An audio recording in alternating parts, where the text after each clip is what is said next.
marching snare basics. So this is marching snare drum. It has a stick bag on here from Big Furf. So this is the top head.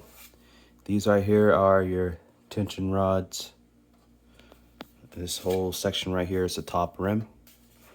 Flip the drum over. Remember, this is the stick bag. This right here, this whole silver piece that's under the top rim is called the suspension rim. This creates a tension. And also underneath, every drum is different. Some drums have the posts that have the inserts. These right here are inserts. This is what the tension rods go into, and that causes the tension, and it pulls down, creating tension for the head. These are the tension posts for the bottom portion. Every drum's different.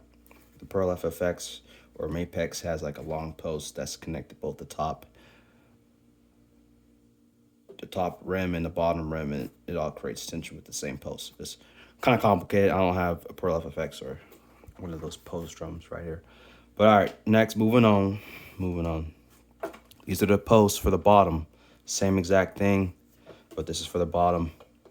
This right here, this whole weird looking thing, this is called the butt plate of the snare system.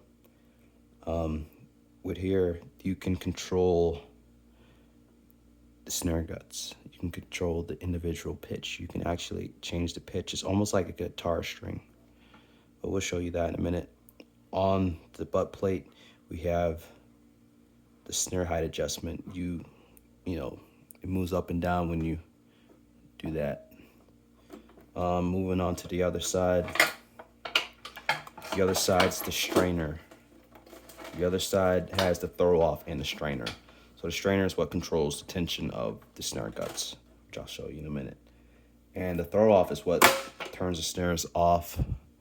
It puts the snares off the drum, puts it back on.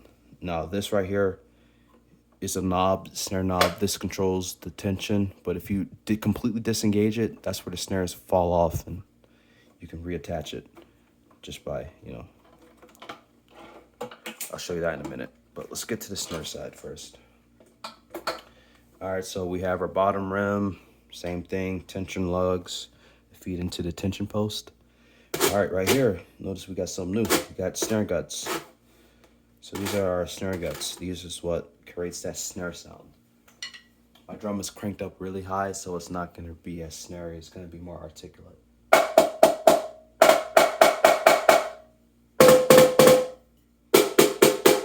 The top head's cranked up really high, so it's very articulate sound. That's the way I like it. These are the feet of the drum. I took one of them off just so it can be easier to take the snares off this drum. Like I said before, this side right here, this is the snare knob, this right here. You do that, you completely disengage the snare guts, and voila, they come off. And you can slide them out like so.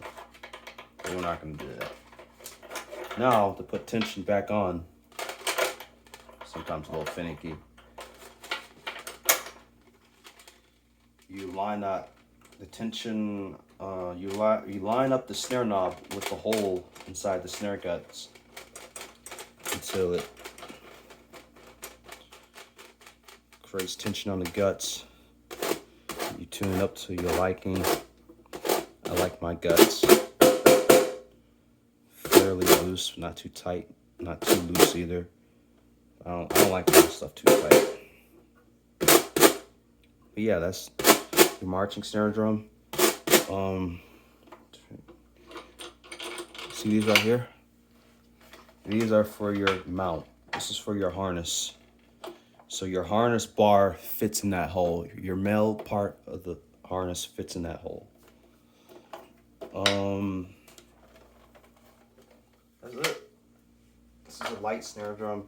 A little bit dry for my liking, but that's the main reason why I got this drum. I knew that it was going to be extremely dry, crisp sound when I take it out. It was very nice outside. This drum is very nice. See, this is the male part that goes into the hole inside the heart, the drum part thing, whatever. And it fits like so. I don't got it lined up right now because I gotta adjust my harness a little bit so it can fit. That's it. The best marching snare drums, in my opinion, that's gonna be Pearl. Dynasty is cool, but nothing sounds just like a Pearl. Yamaha, close. Mapex, meh. Mapex is very meh, in my opinion. They're cool drums, but not my favorite. But Pearl is number one. I sold my Pearl. I regret selling it. Second time.